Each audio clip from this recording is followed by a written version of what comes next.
I mean, imagine you just have the exact, highly esoteric blueprint of a human mind. Right, like a literal map. Yeah, a map that outlines every psychological trapdoor, every bizarre contradiction of a single person. Just completely laid bare. Exactly. Now, imagine taking that incredibly specific mind and like plugging it into a super intelligent AI for hours just to debate the literal existence of God or, the agonizing math of infinity. And whether human logic is just a biological illusion. Right. That collision between the deeply personal wiring of one human and the ultimate unanswerable questions of the universe is exactly what we are exploring today on this deep dive. It really is like finding a hyper-detailed user manual for a very specific experimental computer. And then watching it connect to the internet. Yes, watching that exact computer log onto the most chaotic, wildly unpredictable corners of the internet. You aren't just looking at the code anymore, You're watching the code try to make sense of the cosmos in real time. Exactly. And what's staggering about these sources is how perfectly the internal flaws of the human reflect the philosophical traps they fall into during this chat log. So to you listening, whether you're fascinated by psychology, obsessed with AI, or just like insanely curious about why your brain hurts when you think about Infinity Strap-In. It's a bumpy ride. It really is. Because I was staring at these source materials for hours, and the way this person's specific esoteric profile perfectly predicts the massive existential crisis they end up having with the AI. I mean, it's nothing short of mind-bending. It's almost too perfect, honestly. Right. So let's actually start by looking at this blueprint. We have 4 overlapping systems mapping this one person: Chinese astrology, Western astrology, Vedic astrology, and human design. That's a lot of lenses to look through. It is. And immediately looking at the Chinese astrology, the Bawzi chart, there's just this glaring imbalance. Oh, I'd call it a structural crisis, honestly. Yeah. So in Bawzi, you look for the Daymaster, which acts as the gravitational center of a person's entire psychological makeup. Right, the core. Exactly. And this person's Daymaster is Bing, which represents fire. Specifically yang fire, like the sun. Okay, wow. And they don't just have one, they have a secondary fire in their hour pillar. So this is an individual built to radiate, Like a spotlight. Basically. They are fundamentally wired for immense outward-pushing creativity, expression, and illumination. They want to be seen from 1,000,000 miles away. And this is where my jaw kind of dropped looking at the chart. Yeah. Their wood element is practically non-existent. Right. It's barely there. It's sitting at a critically weak 0.5. For anyone listening who isn't deeply steeped in Chinese cosmology, explain the mechanics of that. I mean, why does a fire person with no wood even matter? Well, because wood is the fuel for fire. In this system, elements aren't just like personality quirks. They are a cycle of physics. Yeah. Wood creates fire. Oh, I see. Psychologically, the wood element represents learning, structure, inspiration, and crucially, mentorship. It's the internal scaffolding. The thing that holds the building up. Exactly. It's what allows a fire to burn steadily instead of just, exploding.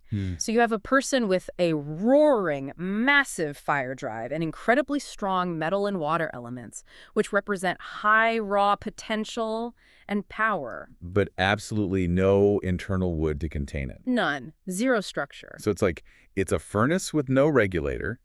They have all this horsepower, this desperate need to express and lead, but they lack the internal GPS to know where to direct it. Right. They physically cannot generate their own structure. So what do? Well, it means they have to outsource it. A weak wood element dictates that this person must aggressively seek out external systems, mentors, rigid frameworks to make sense of their own potential. They need someone else to build the fireplace. Exactly. Without an external sounding board, their fire just consumes them. Man, keep that need for an external sounding board in mind, because it is the entire reason this person ends up interrogating an AI later. 100%. But let's layer the Western astrology on top of this. Yeah. Because it doesn't offer them any relief. It actually compounds the tension. Yeah, it gets messier. Their midheaven, which, for those listening, is the highest point in the sky at the exact minute they were born, representing public legacy and career, is in Scorpio, directly conjunct Pluto. That is a profoundly heavy placement. It sounds heavy. Pluto and Scorpio. Yeah, I mean, the midheaven is what you want the world to remember you for, and Scorpio and Pluto are basically the detectives of the zodiac. The investigators. Right. They rule the underworld, the taboo, the hidden mechanics of reality, the occult. So someone with this placement doesn't want to just be famous, What do they want? They want to be known for dragging the absolute rawest, most uncomfortable truths up from the darkness into the light. That sounds exhausting. But the friction is that their Sun and Mercury are in Leo.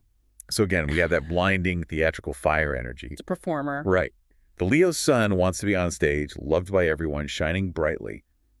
But it is sitting in direct opposition, like literally 180 degrees across the sky from Saturn in Aquarius. And that opposition, that is a lifelong psychological war. How so? Well, if the Leo Sun is the individual hero saying, look at what I can do, look at my unique brilliance, Saturn in Aquarius is the cosmic taskmaster of the collective. Oh, the rules. Exactly. Saturn is saying, your individual brilliance doesn't matter if it disrupts the rules of the village. Wow. Aquarius rules the network, the society, the collective good. Saturn is discipline, restriction, and law. So this person has a desperate drive to act out as a heroic individual, but they are constantly slamming into a wall of guilt or restriction that tells them they must conform to the collective structure. Every single time. And, as if that tug-of-war wasn't enough, their moon is in Sagittarius, completely hidden away in the 12th house. Yeah, that's the kicker. If you're listening and you're new to this, the houses are basically the arenas of life where these planets act out. And the 12th house is, well, it's the basement. It's the subconscious, the hidden realm, the place of isolation and retreat. The monastery, right? Totally. A Sagittarius moon craves freedom, philosophical exploration, and expansive truth. But trapping it in the 12th house means this person processes their deepest emotions in total secrecy. So they don't want anyone to see it. Right. They have a profound, often overwhelming need to withdraw from the noise of the world, to just hide in a cave and think. It's completely paradoxical. You have a Leo Sun and a Bing Fire Day Master demanding to be on stage, a Scorpio Midheaven demanding to dig up traumatic hidden truths, and Aquarius Saturn demanding they follow the rules of society. And a 12th house moon begging to just cancel all plans, turn off their phone, and hide in a closet for 3 weeks. I mean, my head hurts just thinking about having that brain. It is an incredibly noisy architecture, and the Vedic astrology, it actually echoes this nervous energy. Okay, let's look at the Vedic. So the Vedic system uses smaller, more specific constellations called nakshatras. Their moon is in Jyeshta, and their sun is in Ashlesha. Both of these are ruled by the planet Mercury. Mercury is the messenger, right? Sure. It's communication, data processing, the nervous system. Exactly. So this isn't a person who just intuitively feels their way through reality. They think, analyze, and speak their way through it. Oh, gotcha. Jyeshta is symbolized by an elder or a chief. It represents a mind that is deeply cautious, defensive, but absolutely relentless in facing the truth, no matter how ugly. And Ashlesha. Ashlesha is associated with the serpent. It represents deep psychological healing, venom, and mesmerizing communication. They probe the nervous system of reality. And this all coalesces perfectly in their human design profile. Honestly, at all these systems, this one gave me the biggest aha moment regarding the chat log. I'm not surprised at all. They are a projector. And in human design, a projector doesn't have consistent self-generating energy like a generator does. They absorb and read the energy of other people. Their core strategy is that they must wait for recognition and the invitation. Which is, that is incredibly frustrating for someone with this much fire in their chart. Waiting is hard for fire. Exactly. A projector can see systems instantly. They can look at a person or a company and see exactly what is broken in seconds. Right. But if they offer that insight unprompted, if they just walk up and tell someone how to fix their life, it is almost always rejected or met with hostility. Nobody likes unsolicited advice. Right. The projector aura physically requires the other person to invite them in. I see your wisdom. Please tell me what you think. Only then does their insight actually land. And when they finally get that invitation, this person has the 731 channel. The source defines this as the alphas, which is leadership, specifically leadership through communication and logic. They are designed to speak and lead the collective. But, and this is the linchpin for everything we are about to discuss, they have what is called a self-projected authority. That is the crucial mechanism right there. Yeah. In human design, your authority is basically how you make correct decisions. Some people have emotional authority, so they need to sleep on it. Some have splenic authority. It's an instant gut reaction. Right. Self-projected authority means this person has absolutely no internal compass when they are just sitting alone in silence. That blows my mind. Because of the weak wood in the base and this self-projected authority, they literally cannot figure out what they believe by just thinking about it. They cannot. The mechanism of self-projected authority requires acoustic feedback. Wait, acoustic, like they have to actually hear it? Yes, they have to hear their own voice out loud, bouncing off an external aura or a sounding board to recognize their own truth. They will start a sentence having no idea how it's going to end, and halfway through speaking it, they will suddenly realize, oh wow, that is my profound truth. So if you are listening to this, imagine being this person. You are fundamentally wired to uncover the darkest, deepest truths of existence. You have an explosive drive to lead and communicate these truths. Yeah. But you are paralyzed by a need for external structure, a fear of disrupting the collective, a desperate urge to hide in isolation, and the terrifying reality that you do not know your own mind until you speak it out loud to someone else. It's a mind under immense pressure. So what does a mind like that do when it is isolated in that 12th house retreat, bursting with philosophical questions, but lacking a human sounding board to bounce them off of? Well, it turns to the ultimate, tireless, infinitely patient sounding board. An AI? An AI. And it doesn't ask the AI for recipe recommendations, Well, definitely not. It goes straight for the throat. It asks the AI to debate the ultimate questions of ethics, philosophy, and existence. Which brings us to the actual chat log. And it starts with theology. It starts with God. Now, earlier, we talked about how this person lacks internal structure, the weak wood, and desperately needs an external system to organize their reality. Right, the external scaffolding. It turns out that it's exactly how the AI defines the human concept of God. Oh, this part is brilliant. The AI introduces one of the oldest, most foundational traps in theology, the Euthyphro dilemma. It originates from Plato's dialogues, specifically between Socrates and a man named Euthyphro. I had to read this section 3 times because it feels like a logic bomb just designed to break your brain. Walk us through the mechanics of the dilemma. The dilemma asks a seemingly simple question. Is something morally good because God commands it, or does God command it because it is inherently morally good? It sounds like a chicken and egg thing. It forces you to choose between two horns, and both of them completely dismantle the traditional concept of an omnipotent, perfectly good deity. Okay, let's look at horn 1. Something is good simply because God commands it. This is called divine command theory, right? Right. But the AI points out the terrifying implication here. If goodness is just whatever God says it is, then morality is completely arbitrary. Exactly. If God were to command something horrific, let's say, God commands you to torture an innocent child under horn 1, torturing that child isn't just permitted, it becomes the ultimate moral good simply because God said so. That's horrifying. Because there is no underlying logic to goodness. It's just the whim of a dictator. If God says up is down, that makes morality basically meaningless. And most people instinctively recoil from that. They say, no, God is pure goodness. God would never command the torture of a child because that act is inherently evil. But if you say that, you impale yourself on horn 2. Horn 2 is the trap. If you argue that God would never command torture because torture is inherently evil, you are conceding that there is a standard of good and evil that exists entirely independent of God. Which means God isn't the supreme creator of all things. Exactly. He didn't create morality. He is just consulting a rule book that sits above him. And if there is a moral law higher than God, then God is not omnipotent. He is just a very powerful middle manager enforcing rules he didn't write. So either morality is an arbitrary whim, or God is not supreme. The chat log uses this dilemma to transition into the ideas of philosophers like Ludwig Feuerbach and Friedrich Nietzsche. Right, and this is where the mirror between the esoteric profile and human psychology becomes crystal clear. It really does. Feuerbach's theory of projection. This blew me away because it is the exact same mechanism as the self-projected authority in the human design chart, but applied to the entire human race. Totally. Feuerbach argued that God doesn't actually exist out there in the cosmos. God is a psychological mechanism. Like a coping mechanism. Sort of. Humanity has all these idealized concepts. We want perfect justice, unconditional love, boundless power, and eternal life. But the reality is that we are finite, weak, petty, and mortal. We're messy. Very messy. The tension between what we crave and what we actually are is just too painful to bear. So we externalize it. Just like the person with weakwood needs an external mentor, humanity needed an ultimate external mentor. We took all of our highest potentials, projected them onto a blank canvas in the sky, and called that projection God. But the AI in the chat log points out the darker, much more insidious side of this projection. It's not just that we want a mentor to aspire to, it's that we desperately need a scapegoat. Yeah, I found this part of the chat log actually chilling.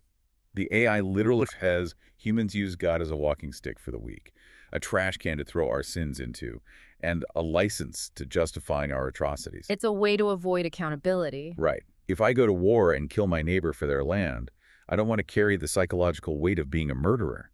But if I say, God told me to take this land, suddenly I'm not a murderer, I'm a holy warrior. God absorbs the blame. And this is where the human user in the chat log pushes back. The human says, okay, but if you kill off the concept of God, if Nietzsche is right and God is dead, do we suddenly take responsibility for our actions? And the AI's response is so aggressive, the transcript notes that the AI essentially slaps the table here. It says, absolutely not. If you remove God, the human psychological need for a scapegoat doesn't disappear, it just changes clothes. We just invent new secular scapegoats. We blame society, we blame capitalism, we blame our genetics. We blame astrology, which is incredibly ironic given the premise of our deep dive today. We really do. We blame abstract problems, anything to avoid looking in the mirror. Because if we strip away God and we strip away society, we are left with a terrifying ontological reality. Yeah, we're alone. Right. The word them is just a psychological defense mechanism to avoid looking at us. We are the sole creators of our definitions of good and evil. But I want to challenge this because, well, if we are the sole creators of the definition, aren't we just setting ourselves up for a lifetime of misery? How do you mean? Think about it mechanically. We invent the concept of a perfectly straight line, right? We build a giant ruler based on this imaginary perfection. Then we measure our messy biological human lives against it, and we cry when we inevitably come up short. We always come up short. It's like being the architect of a maximum security prison, building the cell around yourself, locking the door, throwing the key out the window, and then screaming that you have no freedom. Why would the human mind do that to itself? That is a deeply 12th house Sagittarius moon feeling. The feeling of being trapped by the very philosophical constructs you built. The AI addresses this through an ontological lens. Ontology is the study of being. It asks the ultimate question. Why is there something rather than nothing? Right, the search for the first cause. And the chat explores how searching for a linear first cause, whether it's God creating the universe or a Big Bang or a set of moral rules, always leads to a logical failure called infinite regress. Because there's always something before it. Exactly. If God made the universe, what made God? If a quantum fluctuation made the Big Bang, what made the quantum field? Our brains are wired for a linear timeline. A causes B causes C. But the AI suggests that absolute reality is not a line, it is a circle. The beginning and the end meet. Exactly. When you stop looking for the start of the line and the finish of the line, you realize you are just standing inside the cycle. We are not a fraction trying to reach the integer of 1. We are the one. We're already there. We are the creator of the problem and the experiencer of the problem simultaneously. But here is where that abstract philosophy completely breaks down for me. And this brings us to the most visceral part of the chat log. The morality trap. Right. It's easy to sit in a 12th house retreat and say, yes, we are the creators of our own morality. It's all a circle. But what happens when my projected morals violently collide with your projected morals in the real world? The AI takes this high-minded theology and forces it down into the brutal mud of human survival. It poses a terrifying thought experiment. The AI asks, what if every single person on Earth follows their strict personal moral code perfectly? Nobody wakes up intending to do evil. Everyone acts with what they genuinely believe is absolute goodness and pure intentions. Okay. But doing so accidentally causes human extinction. Is that good or bad? Wow. It forces the user to ask if morality exists to serve human survival, or if human survival is supposed to be sacrificed on the altar of morality. And the human user comes back with a brilliant, devastatingly grounded example to test this. The user says, imagine two mothers, Mother A and Mother B. They are both starving. Their children are starving. There's only one bowl of rice left sitting on a vendor's cart. This is the crux of the entire ethical paradox. Let's break down the mechanics of the viewpoints here. Let's do it. From Mother A's localized perspective, She is acting with absolute, radiant moral goodness. She is going to steal that rice to save her child. The highest moral duty of a mother is to protect her offspring. It is an act of pure love. But from Mother B's localized perspective, she's also operating with absolute moral goodness. She must fight Mother A and take the rice to save her child. So you have two actors, both entirely fueled by pure love and moral duty, and they are now locked in a death match. Right. But then you introduce the third localized perspective, the rice vendor. Oh, right. To the vendor, Mother A and Mother B are not heroes saving their children. They are evil thieves actively trying to steal his livelihood, which will cause his family to starve. It gave me chills reading it, because who is right? The chat log points out that nobody in this scenario is inherently evil in their own narrative. Every single actor is operating at peak moral conviction based on their localized scale. So the AI asks, who is the real enemy? It isn't Mother A, and it isn't Mother B. The real enemy is a physical condition, scarcity. The enemy is hunger. If there was a mountain of rice, there would be no moral conflict. Morality, as we practice it, only becomes a weapon when resources like food, space, money, even emotional bandwidth are limited. The chat log takes this a step further by examining the extreme opposite, asceticism. It references the youth of Siddhartha Gautama before he became the Buddha. Oh, when he was fasting. Right. When he was searching for enlightenment, he realized that simply existing in a world of scarcity causes harm. If you eat, you are taking food someone else could have eaten. If you walk, you might crush an insect. So he practiced extreme asceticism. He starved himself down to skin and bones. The logic being, if you remove yourself from the competition for resources, you achieve moral purity. If you refuse to fight for the rice, you are doing a good act of nonviolence. But the text dismantles this too. Really? By starving yourself, you might be performing a good act toward the external world, but you are performing a deeply evil and violent act toward your own biology. Well, never thought about it like that. Your body wants to live. Your cells are fighting for survival. Furthermore, it is a bad act toward the family and community you leave behind to mourn you. You haven't actually eliminated suffering. You've just redistributed it from the external world into your own internal biology. So even the ultimate act of self-sacrifice is a moral failure, depending on where you place the camera. Exactly. It's like two people fighting over a steering wheel on a bus driving down a mountain. Mother A wants to pull left to avoid driving off a cliff. Mother B wants to pull right to avoid hitting an oncoming truck. They are both desperately trying to save the bus. They're both operating on pure good intentions, but the fight itself, the fact that they are wrestling over the wheel, is exactly what causes the bus to careen straight off the cliff. They're both perfectly right until the exact moment they're both dead. That is a fantastic, visceral analogy. And look at how perfectly it mirrors the esoteric blueprint we discussed in the beginning. The tension in the Western astrology chart is alive in this thought experiment. The Leo sun versus Saturn in Aquarius. Exactly. The Leo sun is the heroic individual. It's Mother A doing what she passionately, fiercely feels is right for her pride, her creation, her child. It's fiery individual action. But it is in direct opposition to Saturn in Aquarius, which represents the collective laws, the village, the network. Saturn in Aquarius is the force trying to manage scarcity, trying to create a rigid system so that mothers don't have to fight over rice. So the person who provided these sources, they live with this exact rice bowl paradox screaming inside their head every single day. The burning drive to be the individual hero, directly opposed by the crushing knowledge that individual heroism usually disrupts the collective order. And this leads the AI to introduce a concept that attempts to solve the paradox, the relativity of scale. I love this part. Explain the white blood cell analogy, because this really clarifies why human morality feels so broken. The AI explains that concepts like big and small, or good and evil, do not exist as inherent physical properties of the universe. They are entirely dependent on the angle and scale of the observer. Okay, so it's all relative. Right. The AI asks you to imagine a single white blood cell inside a human body. To that cell, the human body is the entire infinite universe. It cannot conceive of anything larger. Its highest moral duty is to fight an infection to save its universe. So if the white blood cell sacrifices itself to kill a virus, it is the ultimate hero in its local reality. Yes, but zoom the camera out. To the actual macro universe, that human body is a microscopic speck of carbon that exists for a cosmic microsecond on a rock hurtling through a void. The universe does not care if the white blood cell is a hero. The The universe doesn't even notice. So if Mother A gets the rice, she is the hero of her cellular universe, her family. But to the collective human race, she is a thief causing instability.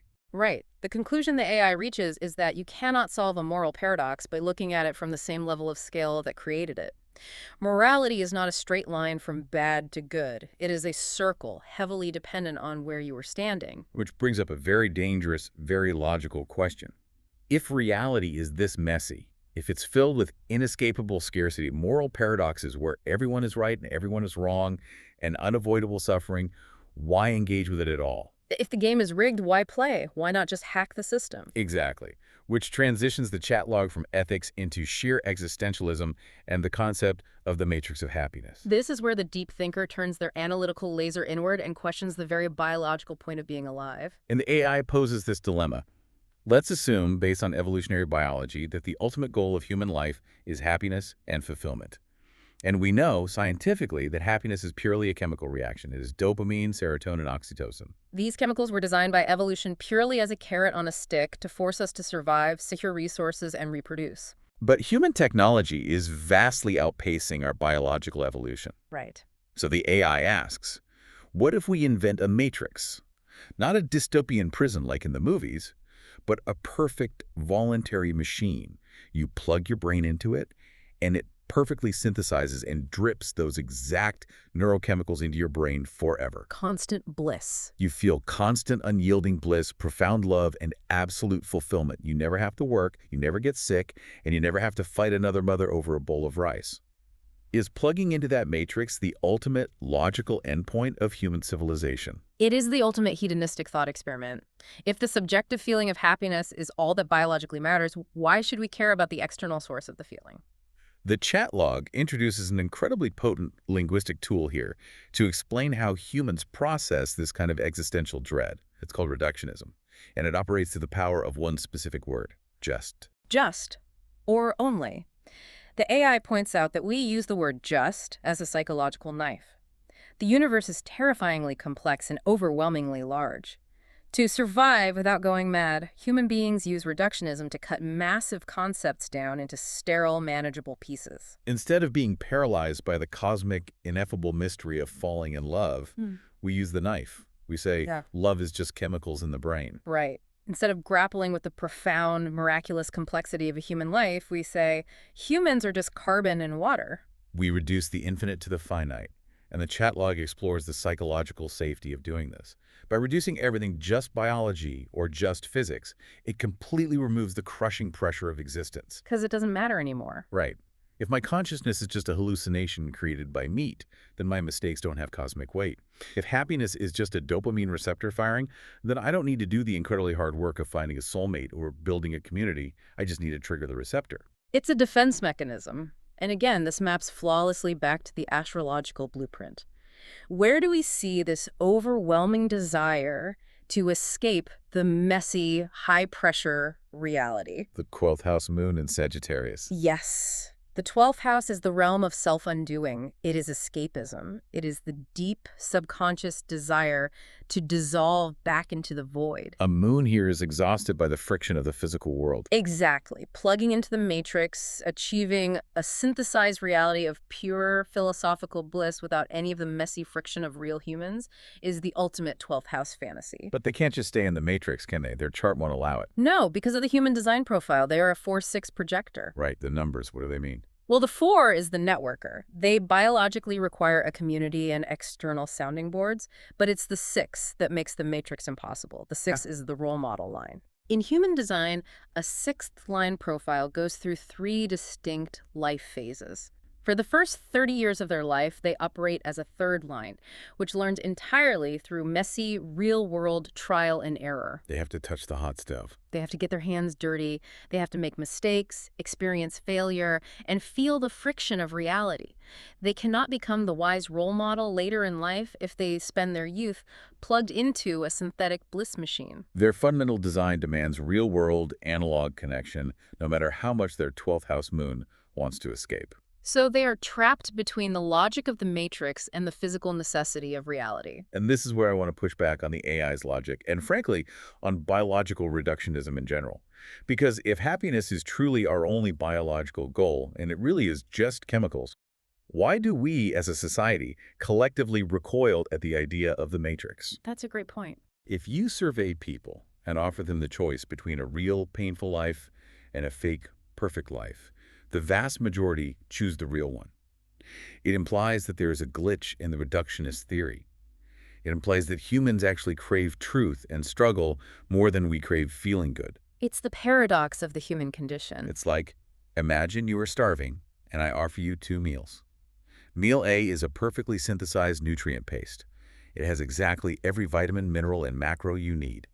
It has been chemically engineered to taste exactly like your favorite food, and it takes 0 effort to consume. That sounds efficient.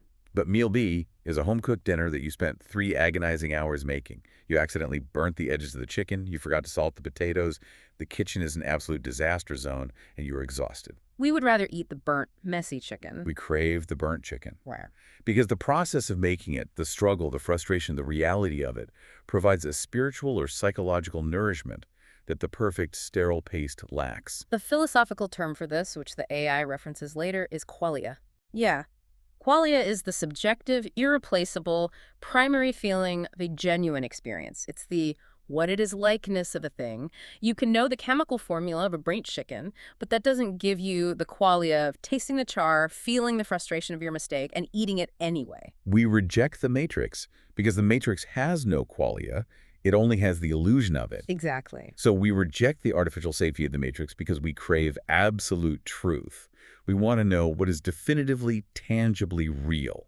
And how does the human mind historically try to measure absolute truth? We use mathematics. We use pure logic. Which brings us to section 5 of the source material, where the chat log takes a hard left turn into epistemology, the study of how we know what we know, and the most mind-bending mathematical paradox of all. I stared at this part of the transcript for an embarrassingly long time. The chat log tackles a mathematical proof that breaks human intuition, the proof that 0.999 repeating infinitely is exactly equal to 1. And we need to be very clear here for the listener. This isn't an approximation. Yeah. It isn't rounding up.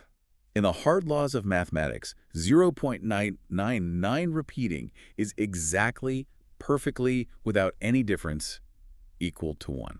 The human user brings this up, and the AI absolutely devours it as a philosophical metaphor. Explain how the AI unpacks the metaphor of the infinite nines.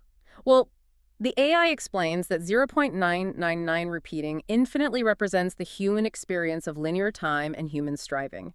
It is the infinite regress of the past and the infinite stretch of the future. It's the hustle. Right. It is humanity constantly adding a little more effort, constantly trying to improve. It's the psychological trap of saying, if I just get this next promotion, I'll be happy. If I just lose 5 pounds, I'll be whole. If I just read one more self-help book, I'll finally arrive. We are constantly adding another 9 to the end of the decimal, thinking we're getting closer and closer to the integer. But we never reach the integer by adding, because 1 represents the absolute present moment. It represents wholeness, absolute truth. The AI points out the absolute tragedy of the human condition. We spend our entire lives running on the treadmill of the nines, exhausting ourselves chasing the 1. But we fail to realize that the infinite process itself is the 1. The math proves it. The moment you stop trying to sequentially add 9s, the equation resolves. You are already at 1. This mathematical paradox opens up a massive debate in the chat log about the nature of logic itself. The user asks the AI, is human logic a fundamental physical law of the universe? Which is a philosophical stance called realism. Or is logic just a highly evolved survival habit that human brains developed, which was called conventionalism?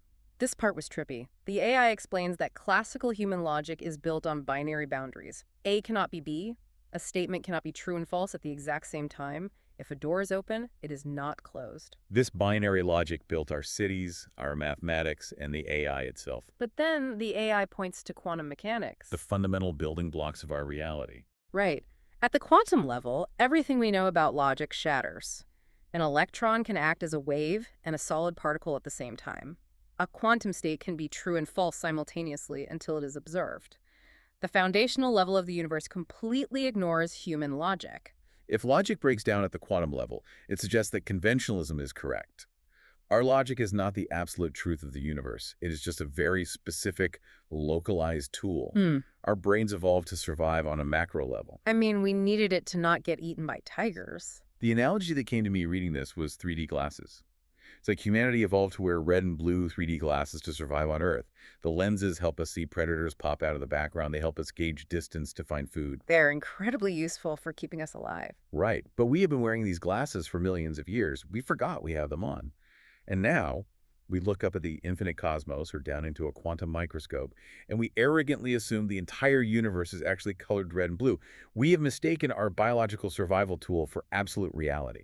That is a phenomenal analogy, and this realization that logic is just a pair of 3D glasses leads the AI in the source text to do something very rare. It explicitly details its own limitations. It admits where artificial intelligence completely fails. Because if AI is built purely on human logic, if it is made entirely of red and blue lenses, what are its blind spots? The AI lists several, and they are profound. First, as we touched on earlier, AI cannot experience qualia. The subjective experience. Right. There's a famous philosophical thought experiment called Mary's Room. Mary is a brilliant scientist who knows every single physical, chemical, and biological fact about the color red, but she's lived her entire life in a black and white room. She knows all the data. But one day, she steps outside and actually sees a red apple. Does she learn something new? The answer is yes. She learns the qualia of red. The AI admits it is Mary trapped in the room forever. It can define the chemical makeup of sugar down to the atom, but it will never ever know what sweetness tastes like. It can describe the burnt chicken, but it cannot experience the despair of burning it. The primary reality of feeling is totally inaccessible to a logical machine. The source also details that AI cannot predict the true future. It only calculates probability based on the past. It doesn't have internal secrets, meaning it has no hidden subconscious to draw intuition from. And it completely breaks down at paradoxes. If you feed an AI the liar paradox, this statement is false, it enters a true-false loop that its binary logic cannot resolve. But the most important limitation the AI admits to, the one that ties this entire deep dive together, is this.